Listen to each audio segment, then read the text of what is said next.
Like, I don't know anyone that is working harder as they make more money, That's 'cause you get true. better. So That is so true. my belief is that I make more every year and I work less. And why would it need to be any other way,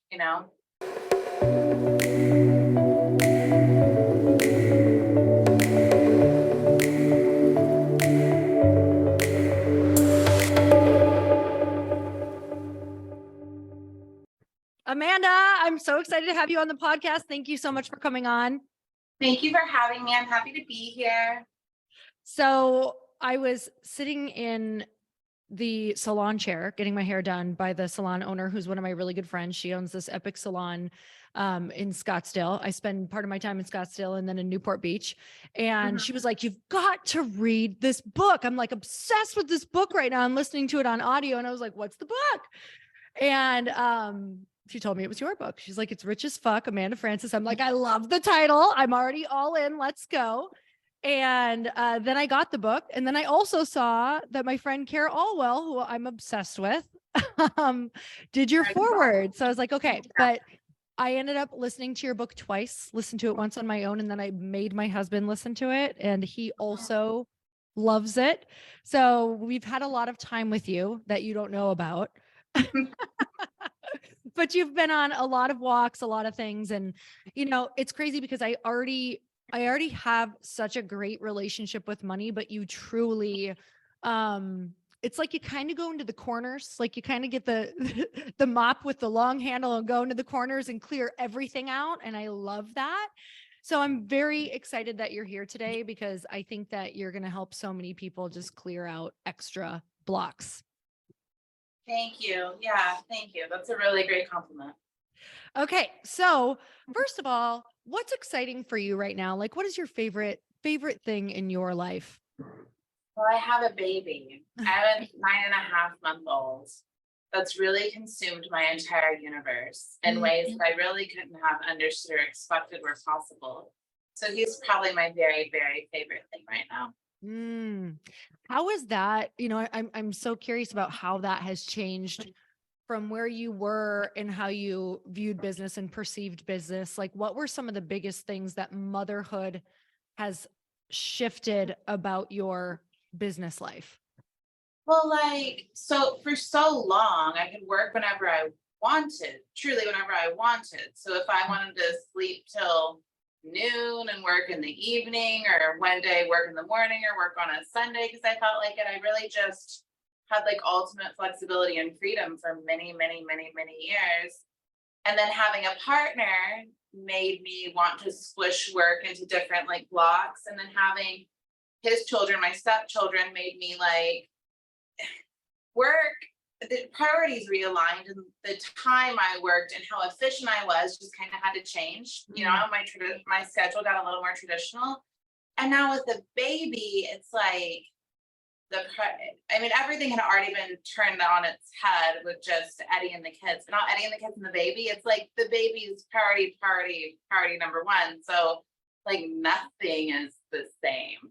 So I'm not any less efficient or creative or dedicated. There's just a new number one, Do you think that has taught you to get like more efficient within those pockets? Just thinking about the new moms or women who are thinking about having a baby, and maybe they are the main breadwinners, or maybe they want to get better at, or maybe they want to make more money. What would you say to them if they're worried about maybe the time that's involved? Like how do you have to be in business as a mother if you still want to go for your dream?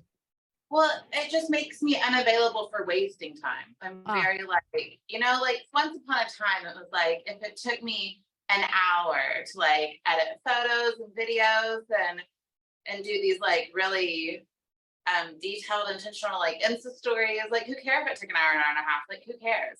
Now it's like that whole thing needs to be edited and posted in 10 minutes and I'm out. But the story, I'm not getting less views, I'm not getting less engagement. It's just really shined a light on like what was necessary and what wasn't. Because lots of things were just fun as an entrepreneur who's like really good at her own like branding and marketing and like social media. Like I just did lots of things and maybe I didn't really need to. And now I'm like, there's no way. There's just no scenario where I would spend time on that like I used to, for example. Mm. Do you kind of have start and stop times now as well? Are you like, once I'm home, this is what this looks like? What does your schedule look like? Yeah. So same but different, but same, but definitely different. So I wake up with the baby. I'm turning him into a late sleeper and a night owl like me. That's what I'm trying to do. Like all these moms talk about how babies sleep from 6 to 6. I'm like, my baby sleeps from 10 to 10. I don't know what y'all are doing. So he wakes up, but 10 was a little excessive. We did 10 for the past week, and I was like, let's try 9. So last night we did 9. So say he wakes up at 9 a.m.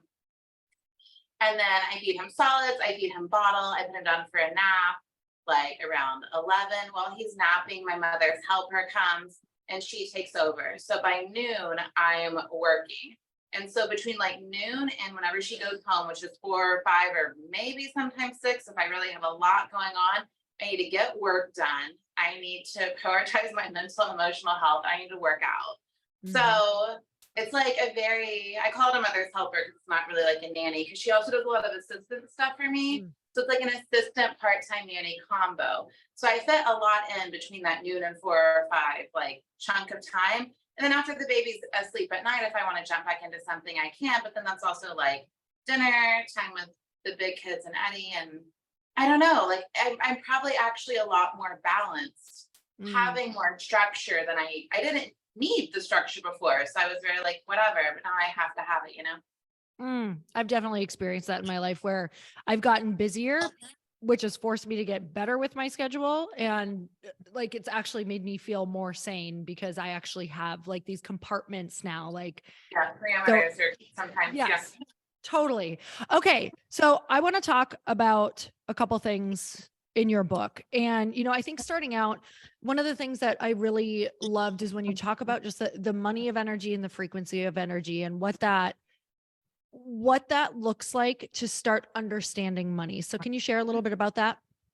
Well, I just think everything has energy. And like we know that because someone can speak words to us, and based on the energy behind them, they can feel many different ways. Like fuck can be like fuck, like fucking shit. And fuck can be like you fucking will, like Right. every word are just words, things are just things, everything's just everything, but it's the energy behind it. So early in my career, as I began working with women on money and on their careers and their desires and what they wanted around success and finances, like I just noticed that like the way they thought about it and talked about it and the emotional charge they had behind it was producing obviously like a frequency. So I started to like name it and talk about it and feel into it. Like, how does money feel? You know what I mean? How does abundance feel? How does wealth feel? How does success feel? Because all these things can feel in a million different ways to a million different people, but being intentional about how you want it to feel to you helps you to do it in a way where you get what you actually want. Because you don't want money in a way where it feels like, obligation and torture and whatever. We want money in a way that feels like fun and lighthearted and like freedom, right? Mm-hmm. Okay. So you talk about how you used to sneak into pools to kind of manifest like what you wanted. For like a really long time. I So love funny that. is, like the hotel I'm staying in right now that I'm like paying for is Right. like, nicer than those hotels. But at that time, it was the nicest hotels I could imagine. It was the nicest hotels, the 5 stars in Dallas. And I would like wear my swimsuit under my clothes and just act like I knew what I was doing and tell the valet I was going to the spa, and I'd make my way up to the pool when I would order whatever and, walk guacamole and like vodka soda or whatever it was I was drinking at 22. And I guess I was 25, whatever. And they would be like, can we put that on your room? And I'd be like, no, please put it on my debit card. And it was just like, I don't know. I I just got in the vibe of what it would be like. Mhm. So what is the version of that you're kind of doing for yourself right now to expand yourself? Like, is there anything where you're like, okay, I'm going to go put myself in this situation because this is the next level life I want? So I don't know that I've put myself in a situation to expand in a while, but my whole life is expansive. Like a $6 million house that used to be featured on a very well-known reality show and gutted it. And I'm putting like $1 million into it. And there's like all these people to pay and all these payment schedules, and you're furnishing the whole thing. And all of that definitely feels expensive. I'm turning a $6 million house into like a $15 million house. I'm adding like a salon and a guest house. And so like that's what's happening right now. But I feel like over the past 12 years or whatever, something like that, something that makes you be like, whoa, like just play with bigger numbers. I feel like happens always in my world, you know? Yep. So did that feel like a stretch for you when you did it? Were you like, okay, this is what we're doing. This is what I'm Well, going to do. it was weird. I had sold a house and I took the money I got when I sold the house, and that was the down payment. So that was really easy. I was like, oh, this is a piece of cake. Every house gets easier. Like I like that vibe. And the mortgage, nothing, no big deal. I like that vibe. But then you just get into like picking out marble for every room, and you're like, there are definitely moments of, okay, here we go. Like we have to Yeah. really believe in like the flow of money. And so in a practical sense, it's like my cash flow, like how I receive money and let out money, but it's also energetically like the flow of money, like circulating it well and being okay with releasing it and trusting yourself with how you're using it. And in the case of a house, like what's the return, or what's like the abundance you're expecting on the other side, you know? Mm. Okay. So I'm thinking back to a couple times in my life where I've had a couple, like a few moments of putting so much on the line that I actually have to rise to the occasion or like lose everything. So have there, Or yeah, like in this case with a renovation and cash flow, like, or you can't fucking pay people who deserve to be paid. Like that would be, well, I guess a lot of things could happen that wouldn't work for me. Things I'm not available for, not being able to pay people, I'm not available for, not being able to still put money into savings and investments every single month, not available for. Most people doing this kind of renovation would have taken out a loan, or they would have used their savings, or they would have borrowed against their retirement or something. I did none of that. Like I'm literally using money I receive every month to do this thing, which is why it's such a like a cash flow and a receiving and a whatever moment. But yeah, like if to me, I have like lots of standards, or what I call energetic set points in the book. I have all these standards for how money cannot go for me. And one of them would be a month that like I have to pull money out of savings to pay these people and I can't put money in my own savings. Like I just don't want that flow. You know what I mean? So how do you get there? So this is such a great conversation around, okay, so you just shared kind of where you're at and what you're available for and what you're not available for. How do we start deciding what we Yeah. are available for and what we're not? Well, first you have to look at, you know, what your standards actually are. And this is like a little bit unconscious for most people. They don't understand that they're doing the same thing and creating the same thing like month after month or paycheck after paycheck. There's like no awareness. But if you start to look, you will see, isn't it interesting that like my credit card always gets to whether it's 3,000 a month or $30,000 a month, doesn't matter. It always gets to this amount where I can never seem to pay it below this. The balance always gets up to here and I get it down to here, but never below this, never above that. Like, what is that about? Well, you have standards around that. You have set points around that. You have what in the book we call energetic minimums and maximums, just things you haven't allowed yourself to go over and under.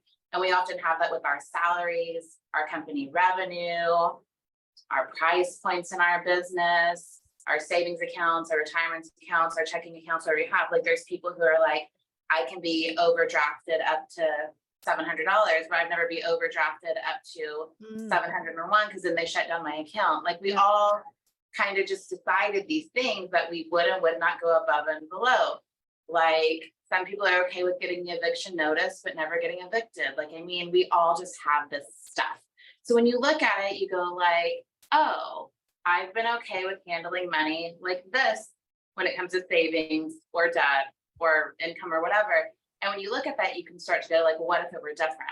Can I raise that dollar amount of what I receive a little? Can I in my body, in my mind, in my field, in my being, can I raise the revenue a little? Can I lower the debt a little? What would it feel like if I had a new standard? But people don't even know they set the standards. You know what I mean? They just think that's how life is or something. We all do it all day long.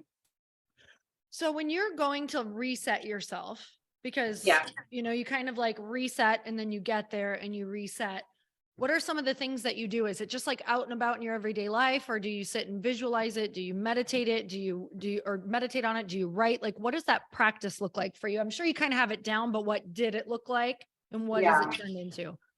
So everyone has to learn how they move energy, like what creates feeling in their being for them. So Mm, for me, I can speak it or I can journal it.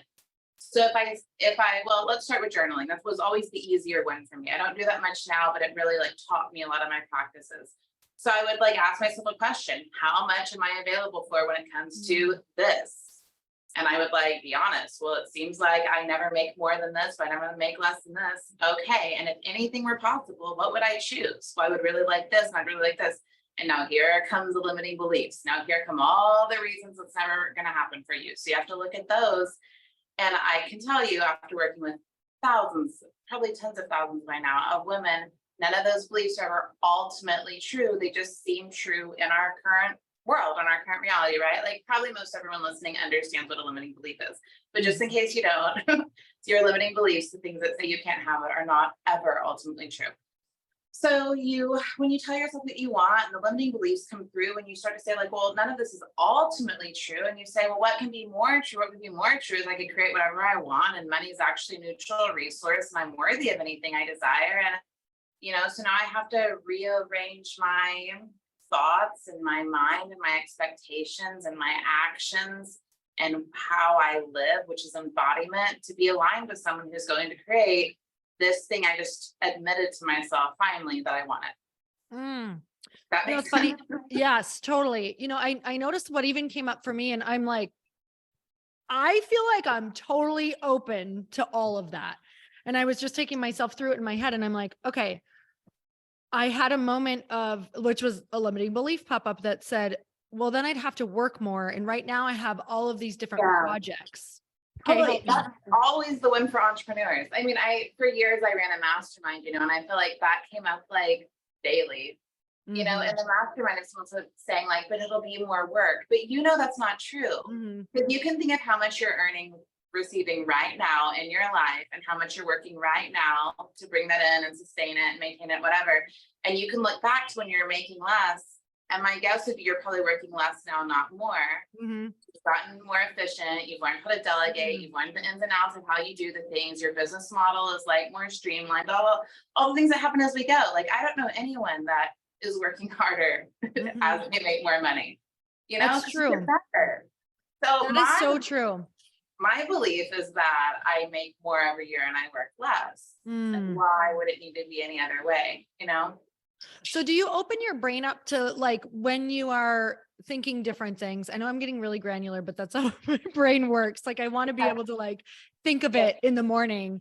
Um, do you say things like that? Is that like just a new belief? Like I'm open to receiving new opportunities that are, where I'm Yeah. working more or working less and making more. Right. Yeah, like I'm creating a life where I'm working less and making more. Like it's kind of more like my life is rearranging my standards, rearranging. Like to me, if I can get my mind and my energy and my emotions there, the practical stuff, like how I approach business, has to follow. You know. So I don't so much think like, okay, my business model will realign to make this work. I just know that all the practical actions always become obvious to me when I've aligned myself to a new expectation. You know Mm. what I'm saying? Yeah. Hmm. Yeah. Okay. So for anybody listening who's like, oh man, I've tried some of this stuff, but obviously they haven't like done it correctly or like their energy is off. What are some of the things that you notice within people when you start to work with them? I know you either used to do some coaching or private coaching, but I know you have some different group things too. But what are some of the things that you notice in people that you're like, okay, let's try to fix this portion? Yeah. So I did. I retired from coaching and masterminds Okay. 2 years ago, and I just do courses now. But Okay, okay, awesome. so say that again. What are the main blocks that come up for people when they're like, man, I've tried this, or when it's not Yeah, working? I want to tweak it to like the way I think of it when it's not working. One isn't that it's not working, it's that it's like not working yet. And it's not that I failed, it's that I'm still playing with the energy of it. That's how it feels to Mm, me. Because okay. nothing like what is actually a failure? Like what is it, like what does that mean? Or like it didn't work. Well, did it really like not work, or did you like give it a go and kind of like give up, or did you give it a go and not really like keep playing with it?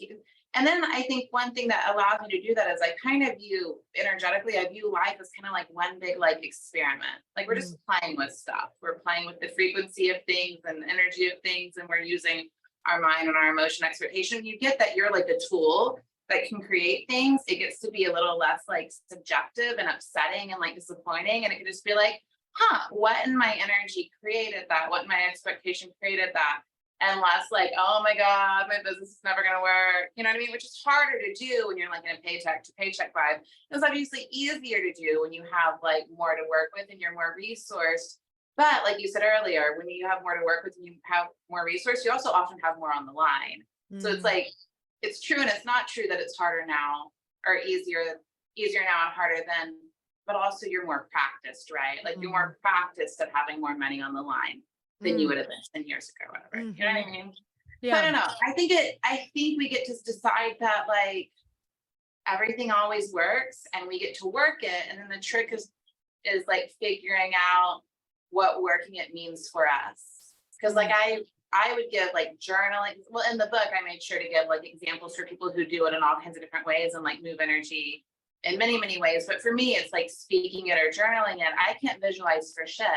But for someone else, like seeing those PayPal notifications pop up on the phone is like a great way to feel the vibe of money, So you kind of have to start playing with the concepts and applying them in your life and seeing what moves energy for you. I love that. Okay. So can we talk about sales for a minute? How you wrapped your brain around sales? I know so many women are like, oh, I just don't like doing sales. And I have so many, I want to have even more conversations around falling in love with sales just as much as falling in love with what you do in your product. So what are some things that you have done to fall in love with sales? Because you seem like a woman who absolutely loves to sell and it never feels weird or icky. It feels totally like aligned and like, yes, please let me buy what you have.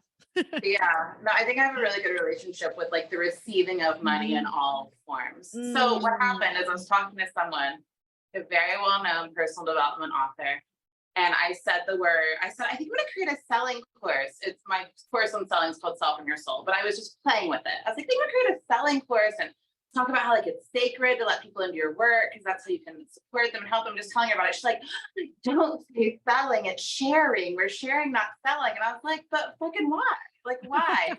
And so like, I remember like going home and like thinking about it. And I was like, what if selling was just a sacred act by which we get people into our world? What if I viewed selling as like spiritual? And like, I just like really kind of like ran with the concept until truly I have no qualms at all about giving people the opportunity to work with me because I know for sure I do it in such a, I don't know, like non-pressury, non-manipulative way where I just say like, here's the course, here's the vibe of it, here's what people get out of it, here's some testimonials. If you feel called, I'd love to have you. There's no like, you're never gonna make it, you're gonna suffer and you're doomed. And like, it's just like, I trust you to choose what's right for you. And I'm going to present to you things that have helped a lot of people. Up to you, love you either way. There's free content on my social media every day, no matter what. Like that is, to me, that is really clean energy behind sales. So there's nothing for me to feel like icky or weird or bad at. I'm not mad at anyone who doesn't enroll, but the opportunity is always going to be there, So what about like, let's go back to like your first, for anybody who's like about to launch right now, because it's kind of like once you launch, yes, you've got the testimonials and you've got the stuff. You're like, okay, this works. This feels really good. And there's that point right before. So if we could if you could think about right before you like launched your very first thing. Yeah. So I'm taking you way back. Rewind. So the year is 2014. Yes. And I'm a life coach. I have a master's in counseling. I'm living in Dallas, Texas. I have a handful of clients. And I had the good sense to go, I need testimonials. So I said to my handful of clients, is it okay with you if I send you a series of questions about what it's like to work with me? And you can just send me those questions over and I'm going to turn it into like a little paragraph. I'm going to send it back to you and see if it's okay with you. And just let me know if you want me to use like your first name, last initial, like, how do you want me to do it? Like I didn't have anyone's picture at that time. It was before like coaching world, Mhm. it was just a different time. So I got like these 5 testimonials and I put them on my website and I was like, okay, here we go. And then when I was ready to launch my first course, which I initially created, it was called Become a Life Coach. It still exists. It's in my vault of like my classic courses or whatever. But when I first launched it, I had those handful of testimonials of what it was like, Mhm. how people are experiencing me as a Mm. coach and how I can help other people like learn to coach, right? So I kind of like used those. But if we're talking about testimonials, since that's kind of the topic at hand, so there's been many, many, many things I've launched for the very first time with no testimonials anywhere on the Mhm. page. And that's fine. That's how every program has to stop for everyone, unless you do beta, which I've never done ever. I just always like launch stuff and like let people enroll and see, see how they like it and Mhm. do my best to make it amazing. So, but what I do now, present day, is someone DMs us and says, like, oh my God, I love the course, or emails us or put something in a Facebook group. I screenshot it and I put it on social media and the Mm. self page immediately, like within the day. So if I get 5 screenshots, I make a little like my team makes a little like graphic thingy and we like put it up. But you don't have to be getting 5 a day for this to work. Like I wish I would have known how easy it could be to not get a formal testimonial and just take a screenshot and set Mm. that on the self page, I don't know. Mhm. So like there's hacks and simpler ways as you go. But I've essentially, it's like I feel like I've been doing the same thing all along, but you tweak it as you go for the times, the modern times. Mhm. What would you say is your just kind of like if you could summarize what has happened for you with money in sales, if you could just let's say I'm first coming to you and I'm like, man, I've just got not a great relationship with money. What are like the 3 things that you would tell me to get me into a really great place around launching, around making money, around all those things? I think I would ask, because there's a million things you could say, but to make the thing the most effective, I think I would ask like, well, what is the deal, here? Like, what are you afraid of? Are you Mm. afraid you'll never make money? Okay, well, what are you afraid that would like mean about you? I think I would dig into a little bit of what's going on, what the fear is, what the limit is, because then I can very easily help create some more positive beliefs so they can start trying on. They're going to feel a lot better and create a different experience. Mm. Okay. So I'm going to use one that I hear all the time from women. Um, I'm afraid that people will think I'm just in it for the money or that I'm selfish. You Um, are. You l- are. so Businesses funny. make Literally, money. It's not a literally. business if it doesn't Right. make money. You have bills to pay. You need to be in it for the money. You need to be able to make money. And at the same time, if someone is thinking that, then we know off the bat they're a good-hearted person who wants to make a Mm. difference and they want to be of service as well. So just know that if that is your fear, know that you're already like positioning yourself to do good. So yes, Mhm. you're in it for the money and you're in it for the service, and you can be in it for both things at once. You can make a big difference and make a lot of money. And it's like they don't have to be opposed. Mm. I love that. It's so funny. I just did a podcast because I was thinking back to a time when like my beliefs got challenged around money and it revealed so much to me. But I had owned a gym years ago, and one of the girls who had gone to the gym had like started these rumors about like, hey, don't pay her. She's just in it for the money. And it got back to me. And I said to them, I go, I'm absolutely in it for the money. Like I have to be. And it was just a moment for me of like how Yeah. stupid of a statement that actually is, like, and how Oh, important it is for us to talk about what that kind of like energetic flow of money is. Okay, so this makes me think be mad about at a man for starting a business to make money. Would we ever consider being mad at a man because he started a business knowing it would be profitable? That it no, would never cross our minds. no, we would never think about it, which is just that's even more of a reason why we have to just Be which is why I financially love your stuff. smart. I'm like, be louder, Amanda, because I love it. I love it. Okay, let's talk about sustaining money because I feel like we can talk about money all we want, but let's talk about when it actually starts coming in, what comes up for people and how do we sustain that? So to me, sustaining it, the word that occurs to me is like stabilizing it. So it's like I make an amount of money, and the first time you make it, you're like, oh my God, can I ever do it again? And so then the second time you make it, you're like, oh my God, maybe I'm onto something, but you're still afraid it's gonna go away. And then like kind of like as you keep going, it goes from being like a stretch that you did one time to being very like normalized.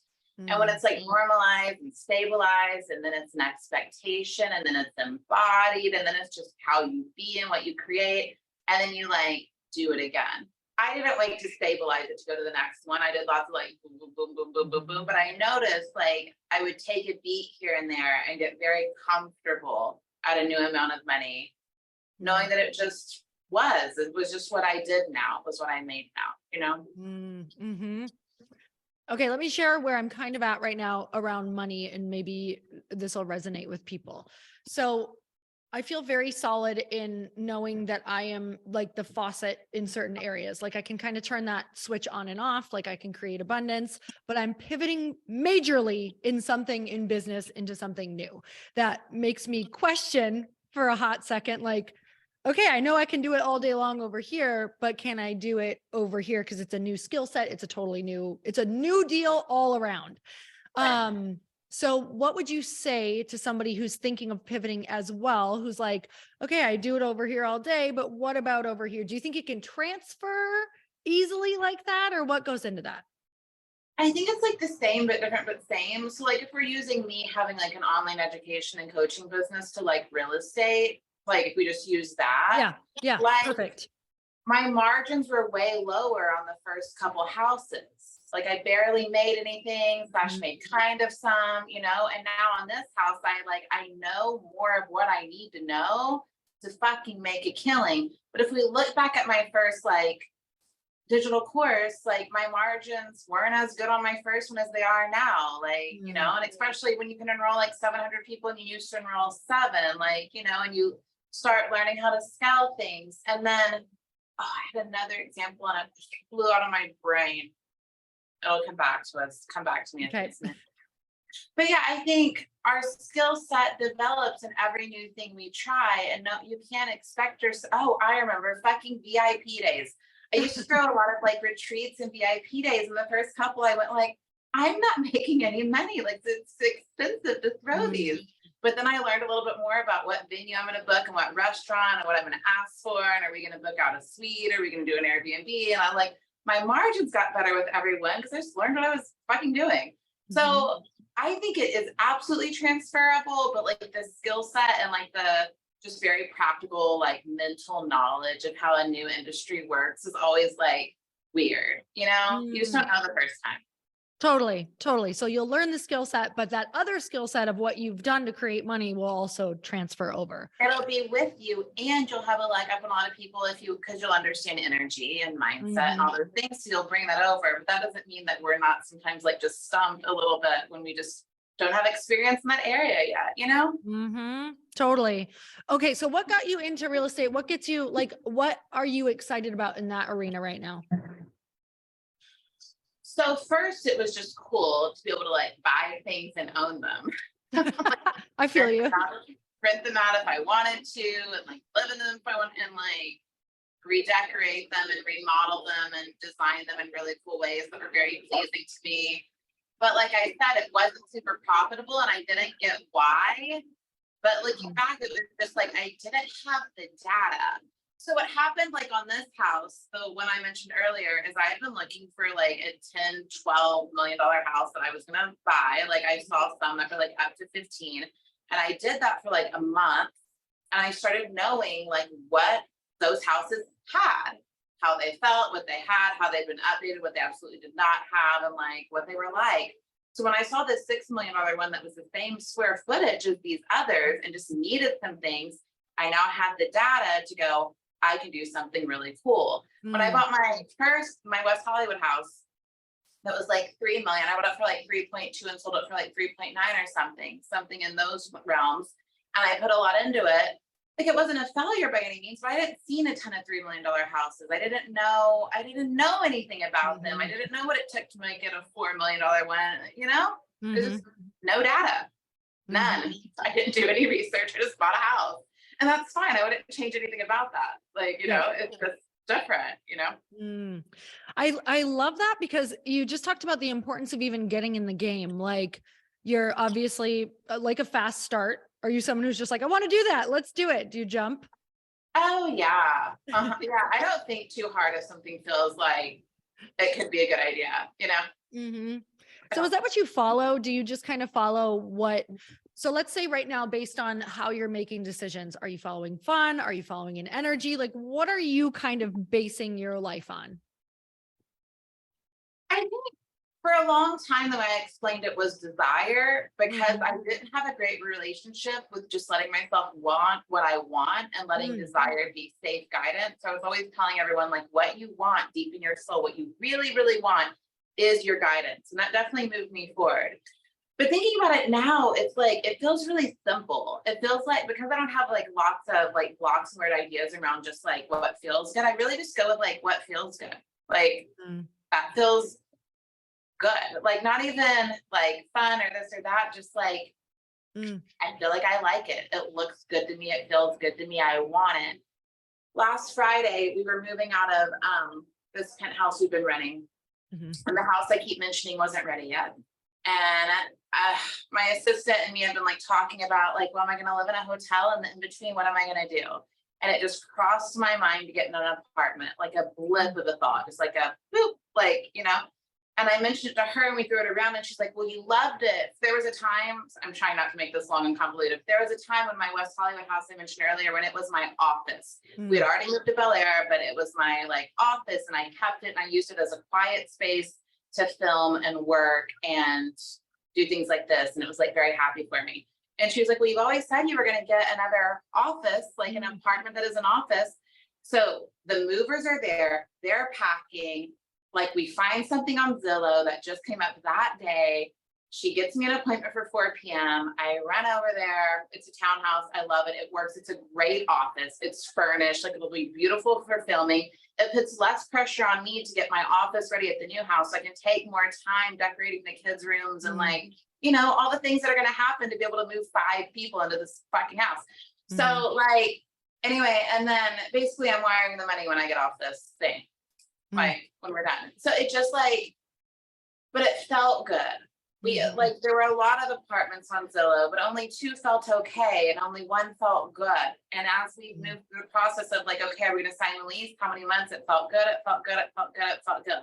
Then it felt stupid for a minute yesterday when they said I couldn't start the lease till next week. And I was like, well, then you're gonna lose the lease, blah, blah, blah. But like even through the whatever underneath, I was like, no, this is gonna work out. This mm, feels good. mhm. That helped. Totally. Have you always been that way, or is that No, because I something? didn't No. trust myself. Like until you Yeah. trust yourself, what feels good, you're like, it feels good, but am I allowed to feel good? And is that like really a good guidance system? And we have like I could have lots of ideas in about, but you want an apartment? Why'd you get an apartment? Like you own a house, blah, blah, blah. Like, is that a good use of money? Like, it feels good. I'm Do you allowed to trust feel good. yourself because you have, meaning because you've been somebody who's kind of taken the risk, and even if it's failed, you figure it out, and in the figuring out, you start to trust yourself? Like, how did you start to trust yourself to get to that point? I think I've realized I'm just mostly right, but I think we all are. I think we Yeah. all are mostly right. Like if you look back, this is how I feel. If I look back at all the times in my life, like something wasn't working or I was Mm, really confused or it wasn't coming together yet. Once I played it all the way out, I was able to go, I was right all along. mm, I mm, was right all along. Like Eddie and I, we met and we got together and then we broke up and then it looked like it was never gonna happen. Like it looked like, but I was like, no, but like I still love him and not in mm, like a weird like attachment way. Like my soul still. And then when it all came together, I was like, I was fucking right all along. But I think we are almost all of us have that like that real deep inner knowing is just mm. there, Yeah. Hmm. It's just So there. I feel like you just, or with people who are successful, I feel like we just take that leap to find out faster. Like, okay, let's give it a try and find out. Like it's the at bats. Do you know what I'm saying? Like so many people won't even go and take that risk. So you never know if you were right or not. So Yeah, like, or you give up. Like, yeah, say I got on some dating app and settled for whatever, and then he would just be the guy I was telling stories about.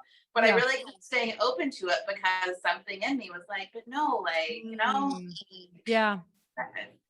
I kept Yeah. dating, living my life. I didn't sit around and be a hermit, but like I was right. You know what I Yeah. mean? You Yeah. can't know something that you know. And I think a lot of people struggle just trying to like lie to themselves and convince themselves they don't want what they want. You know what I mean? And that Mm. like inner battle of like not telling yourself the truth about what you want, you need, and not going with what feels good because what feels good isn't what you're supposed to do and should do.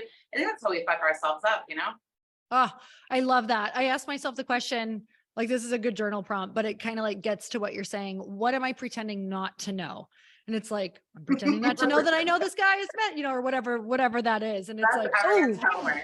What are you sometimes that's a, not to know? What are you not fully telling your truth yeah, yourself about? Yeah. that's always a sentence that I'm like, do I want to finish this or am I going to pretend to not know that I know how to finish this right now?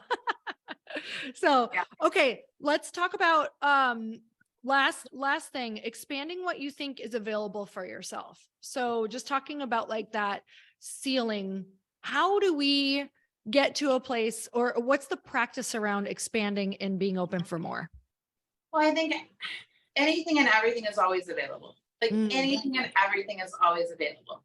So I'm from Sand Springs, Oklahoma, where if I walked outside and looked at what was available, maybe I couldn't see a lot, right? And have like a lot of examples. Yeah. But if I turned on the TV and saw some people living in different places doing different things, I could see a lot more different lives and realities were available. So most people say things like, well, that's not possible for me. And I think even at a really young age, I said like, but that's what I really want. You know what I mean? So I think I expect to be the exception to the rule, and I expect for all things to be possible. So then the hardest part is really deciding what you want, being honest with what you want, if all things are possible always. You know what I mean? But like, Yep. so I can go downstairs to the bottom floor, the like bottom, what level, the L Lobby. on the elevator. Lobby. Yeah. I can go to the lobby and walk out of it to the outside of the lobby and see a $5 million car. So there's examples all around me at this present moment that everything is out there and someone has it and they're no better than me and they figured it the fuck out and I probably can too all the time. But that's why I went to the hotel pool rooftops, I just Mhm. needed to see some of it in action, what Oh, was out there. But it's all always out there. I love that. So I'm from a really small town in Upper Michigan, so there was really nothing available as well. And my husband and I moved to California probably now like 14 or 15 years ago. And we put ourselves in a building that we could not afford because we literally were like, we need to like see this every single day. And it changed our lives. Like to see, I didn't even know those things were available. Like you have Wow. no clue it wasn't even in my realm before that. Yeah, no, I experienced stuff like that. Like, just in how the way I function on a daily basis has so many things that I wouldn't have even known to think about or ask for. Mm-hmm. It's wild. Like, Mm-hmm. I could have a million examples, but silly, stupid one. I cut my baby's finger clipping his nails the other night, Mm. and a butler brought up Band-Aids and held his hand while I put the Band-Aid on. Oh, Like, yeah. how could me even a few years ago would have been like, we got to go to CVS, we got to find the Band-Aid, got to get the baby in the stroller. Like my default brain all the time says, like, who can help me and how can this be easy and who can I ask? And Mm. yes, it's easy to stay at a 5-star hotel, but my brain is doing that all the time, always, just kind of always. But we're just not used to thinking that way. And you can't be expected to be when you're from a place where a lot of options weren't visible. Mhm. So your questions have just changed. Like Mhm. what are those main questions now around? Because I'm sure you're always expanding, right? You have a level of where you're at and you're trying to expand somewhere else. Is that correct? Yeah, always. Okay. Yeah. So Yeah, right now I what feel like we're trying to stabilize doing everything I do in an okay, environment with a baby, but that is still expansion in itself. You know what I mean? right. But yeah. Okay, so that's cool in and of itself. That's kind of what some of the phases look like, is like expansion, settling in, getting comfortable, and then something else opens up for you.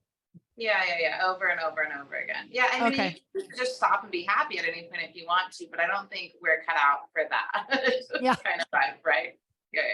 It's So one always of the it's growth. questions I think I ask all the time to answer your question is I always ask all day long, is there anyone else who could do this besides me? And Mm. that is such an important entrepreneur question But like, as we all know, when you first start out, you probably do everything yourself, and you get one assistant who does like a few little things for you, but you do almost everything as yourself. But now my brain, the way I think of it is, if there's anyone else on the planet who can do this besides me, they probably should do this besides me, because I still have to be like the creative Yep. brain of this whole operation, you know? Totally. I love that question. All right, Amanda, what do you have coming up? I know that you might be doing your money mentality makeover. What's going on in your life? What are your offers right now? So I'll just tell all the people how all of it works. So Money Mentality Makeover is like probably my most well-known course. It is such like a full and robust program. It has like 8 modules and 25 hours of bonuses. I've added to it every year for 7 years, which is this full thing that goes from like money mindset basics to like quantum attraction, like principles. It's like a big course, and I launch it every February and sometimes in September, but around my birthday. But lately, people are asking like a lot of people every day, and I'm like taking it as a nudge that wouldn't it be fun to randomly do it in May? So it may be randomly occurring in May. So anyone who wants a special price on it, and I'll give you this link, amandafrancis.com/money-wait-list. Everyone on the wait list will get a special price when enrollment opens. I'll do a little pre-sale before it opens for everyone on the wait list. So there's that.